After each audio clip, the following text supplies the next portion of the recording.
So the way this is going to work, I hand it over to Steve. He'll just kind of give an overview of where he sees things, and then we'll open it up to questions. Just raise your hand so that you're not talking over each other, and we'll just pick you off one by one and go from there. So without further ado, I'll hand it over to Steve. Thanks, Ian. Yeah, a little bit before the midway point. Leaving tomorrow for amateur meetings and looking forward to that, knowing how hard those guys work and getting to spend some time with them.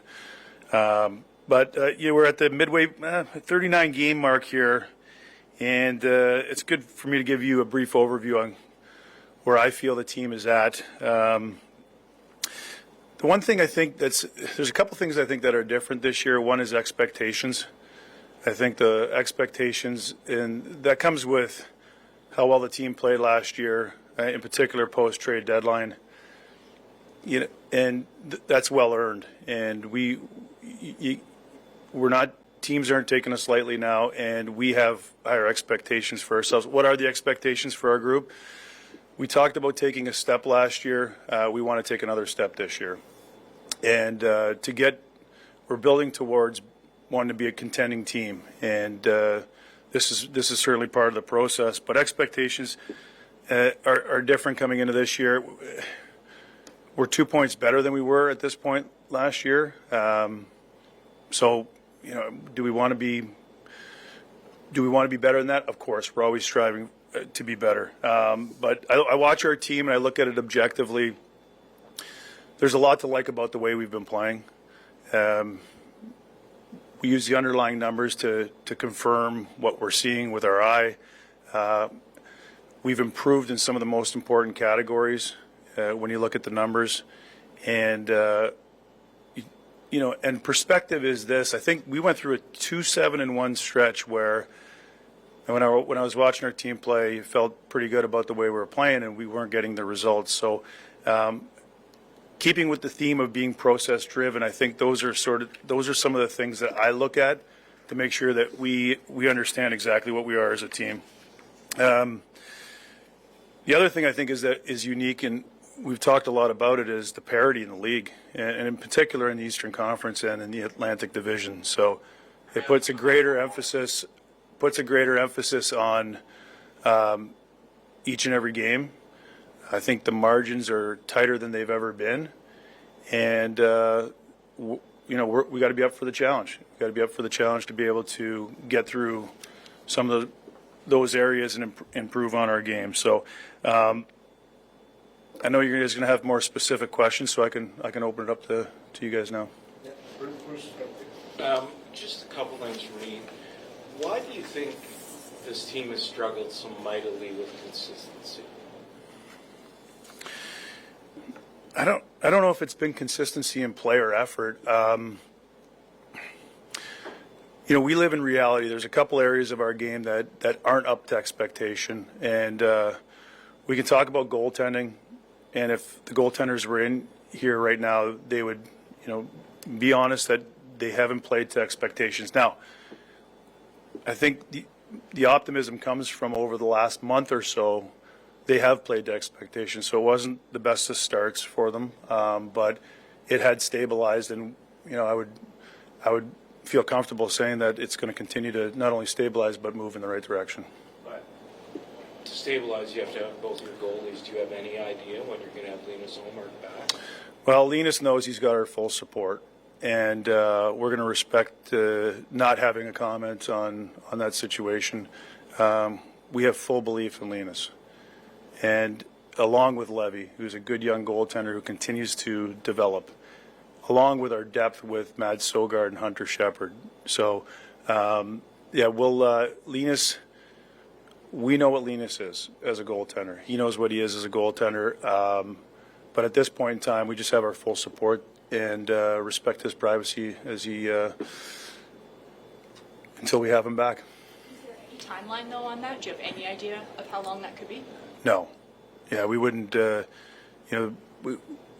just leave it at, we'll give him the time afforded to make sure that things are in order.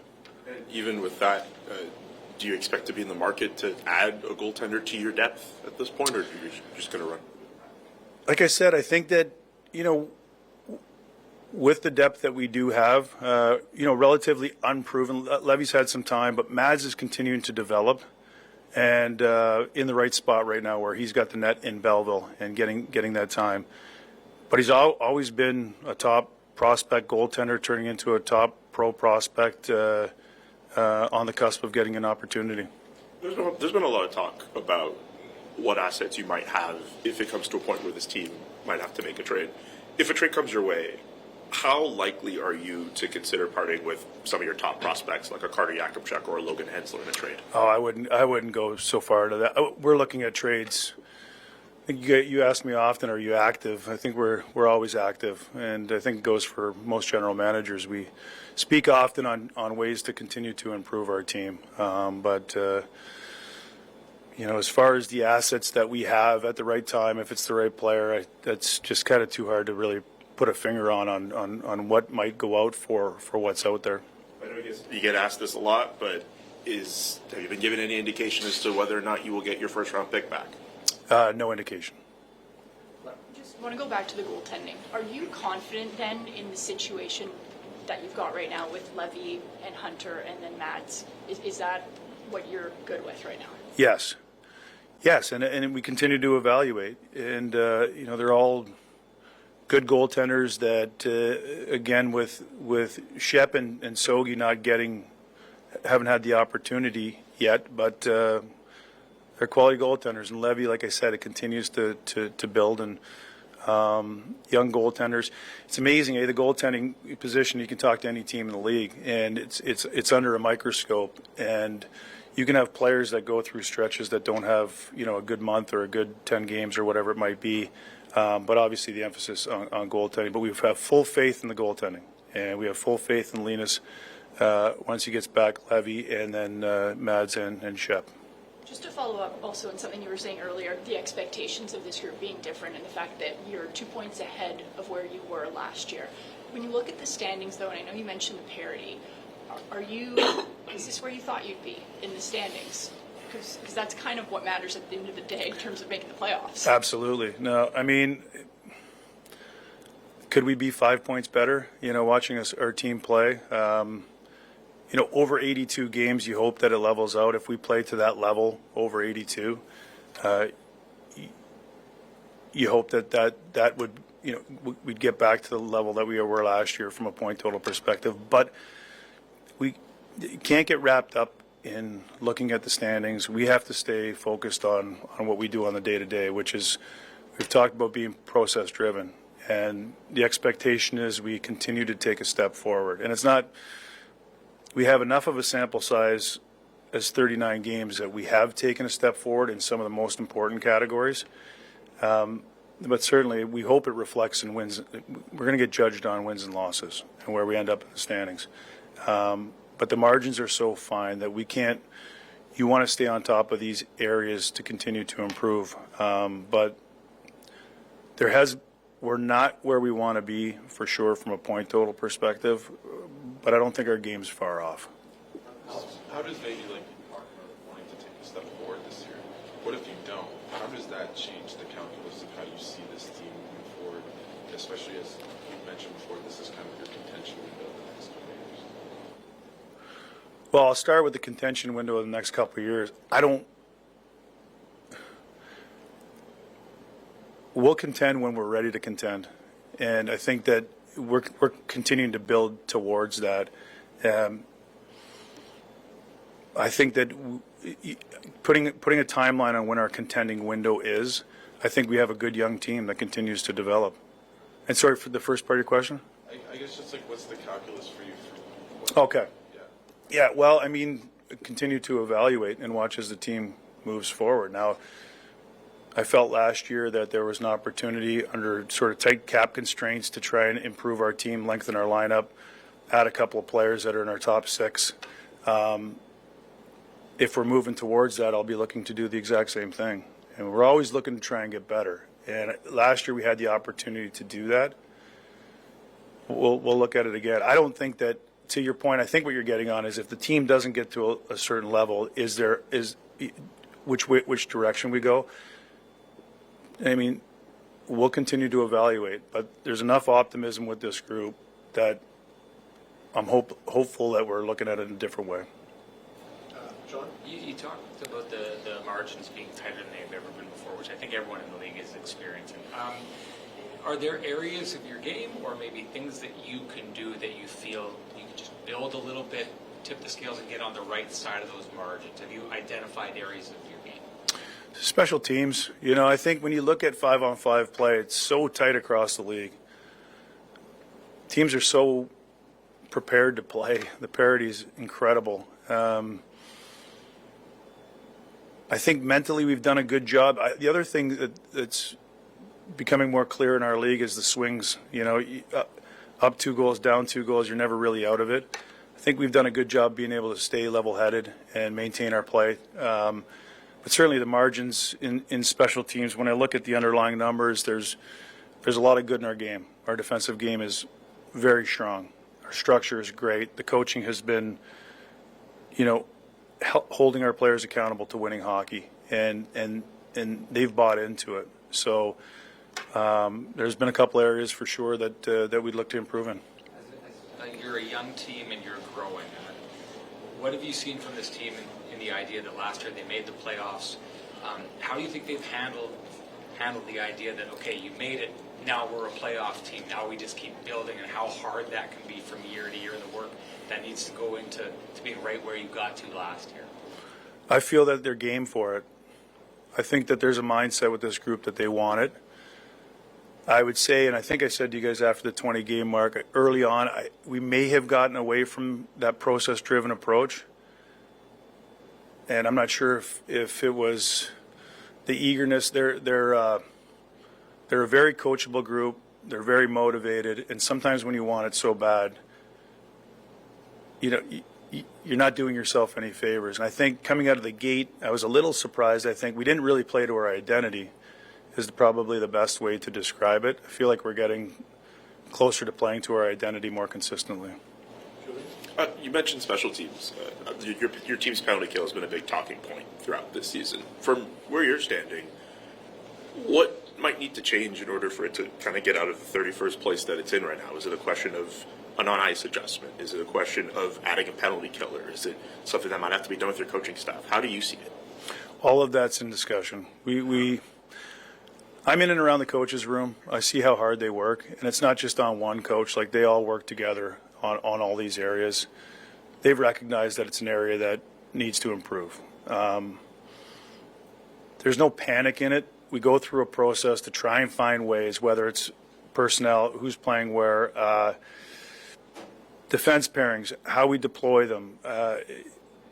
All of that comes in. I think from a structure perspective, I think most of the league plays it the same way we do. Now, we just have to execute better. Certainly, we live in reality. Our penalty kill hasn't been good enough, but it's not like there hasn't been adjustments along the way. It's seen a little bit of an improvement in that area, and you don't want to make it a thing as well. I think the players that go out there for the penalty kill take a ton of pride in it, and I'm hoping with some of the adjustments that we've made and some confidence, you get on the other side of it. And momentum's an interesting thing, and it goes for 5-on-5 player, power player, penalty kill, and we're hoping we have some positive nights and we can continue to improve. Just a couple things. After 20 games, you were here and you said, you know, in the first 20 games you pissed away points.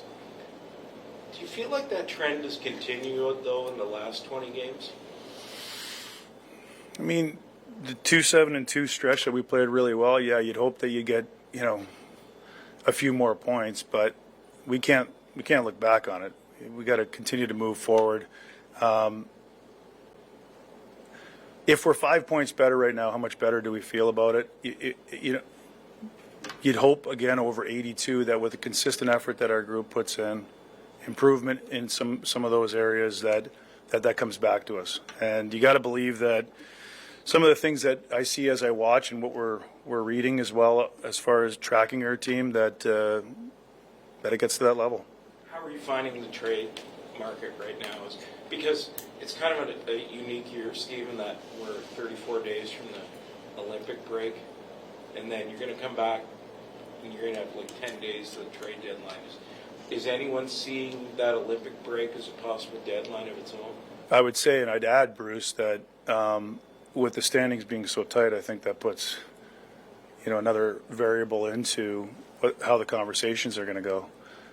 Typically when you see a little bit more of a divide, you have teams that are looking to recoup some assets and move on, and it'll be interesting for sure. There's been lots of dialogue, even leading into the holiday freeze. There'd been some dialogue, but I sense that it's a lot of teams are sort of just in the middle right now, trying to continue to evaluate where their group is. I guess what you're saying is like the sellers are, there's just not many sellers. Yes, I would agree. Yeah. How would you assess Brady's game since he's been back? I know the points are there. He's the heartbeat. He just doesn't seem to be where his game's normally at. Well, I don't feel like that's fair to cherry pick on one player or another. Like we all go through. We talked about players go through stretches where they're not on their game. Brady, we know what Brady means to our team, and we know what he's all about and what he brings to our group. So to bring up one player specifically, I don't think that's right. There's plenty of players that if it was 10 games ago, you could have brought them up as well. And we've had players that have now turned the corner that were being, had questions on them. So I don't think it's fair. I wouldn't put it that way. He missed 20 games, so that's a huge stretch. He's the captain. He's the heartbeat of your team. So the way he plays is how he carries your team. That's why the question becomes more relevant on him. Yeah, but we have other players on the team that when one of our players isn't maybe at the top of his game, but we could at any point in the season we could come up here after every 5 games and you could come up and talk to me about a certain player that maybe isn't at the top of his game. Brady is what he is for our group, and whether he's getting points or not, he brings it for our group. Now I think that as a group, we've played well enough to continue to win games. And if we can get to some of these areas that we need to improve on, I feel like this group can turn the corner. And let's be honest, like I think I saw a graphic on one of the broadcasts, and they went through after every game. They showed our division. I watched the teams move around, and it was, teams moving up 3 or 4 spots. And you get on the right side of it for a few games, and things change. How do you feel about your team's defensive depth at this point? We know that earlier in the year you lost Donovan Zabrango on waivers, and that hurt your team a little bit, but also the rotation of getting guys in like Jordan Spence and Jensen's health as well. How would you assess how the defense has been and how your depth stacks up? Good. Yeah, I mean, losing Sabrango, bringing in Gilbert for depth on the left side. Jordan Donovan continues to develop as a potential call-up for us as well. Carter Yakimchuk, unfortunately, is injured. Nothing too serious, but we probably would have seen him by now. He's continued to impress and round out his game in the American League with Belleville. Yeah, I feel good. I mean, when you have Jake Sanderson and Thomas Chabot, you have the top guys, and you can continue to bring in like the guys who can play alongside them, and then with our bottom pair, I feel good about our depth. Do you feel that Nick Jensen might have maybe rushed a little bit too early with what he had? Possibly. Like I think you saw Jensen's game. It was interesting when Jensen's game hit full stride and he was back to being Jens. Was probably the timeline that we had originally had thought. But credit to him that he had come back and pushed, and he wanted to be here for his teammates. Do you think if your goaltending and your penalty kills improved just even a little bit, like that you're still in it with the numbers you have is remarkable. If they improve just a little bit, might it be fairly easy to make the playoffs? Yes. I mean, I think that's pretty clear. Like, we live in reality. When we look at it, we watch it, we look at the numbers, that's really, and we have faith that both of them can improve. When you acquired Jordan Spence at the draft, what did you envision his role for this team? Well, I think a little bit had to do with Nick's injury, but probably the role that he has now. Very versatile, can play up and down your deep pairings. Very good puck mover. Very good going back for pucks and breaking pucks out. So I think exactly what we had seen. Now, I know it didn't sort of meld in perfectly at the beginning because Nick was back and we had the depth, and it's harder on the player, but it's a good problem to have for a team where you know that you have NHL players that can step in. How do you maybe reflect on this organization's amateur scouting the past 2 years? You have 2 drafts under your belt. Obviously, you see the kind of players developing. Like, how do you reflect on your draft so far? Positively. I think when you look at some of the players that, a couple players that we picked in the 4th round that look like they're real players, that's hard to do. So I think that, and there's no science to it. The draft it comes with we do the best that we can to, build a profile on the player, make a decision, and then it's up to us to continue to develop them. That's why Belleville's so important. So the player that we draft is one thing. The scouts have to go and identify them, and then we have a big job to make sure that we put them in the right environment so they can develop. What are your thoughts about how Belleville's season has been going on? Obviously, there was a big coaching change with David Bell being out and Andrew Campbell being in, and Carter Yakubchuk's development. He's injured now, but how did you assess what's going on in the AHL? Well, a big part of my job is to make sure that the environment is right.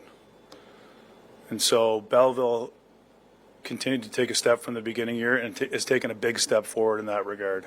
That environment has to be right for us to be able to nurture and develop players. And we continue to get better from day one when I got here. First time I met you, all of you, we were talking about all the different areas that needed to improve within the organization. We can look back and feel good about a lot of that. Now, we talk about the day-to-day, we talk about the points and the standings and where we want to be, but I think when you start to reflect sort of on the longer-term vision, including Belleville, it's taken a step in the right direction. It's critical that we make sure that environment is right, that we can develop our players. Are you looking to add another coach in Belleville as an assistant to Andrew? I'm comfortable with where it's at right now, and Matt Turk's on it on the day-to-day. So we feel good about where we're at. We'll continue to evaluate like anywhere, and if they need some more support. Sam Gagne is on staff, and Sam has been a big support, not only on player development, but also with the coaches, and has been on the bench for them down there as well. He's an incredible resource, played there, knows the players, incredible career, bright young hockey mind. Does that general comfort extend to your coaching staff at the NHL level as well? No issues with my coaching staff here. Maybe the hardest, most cohesive group that I've seen.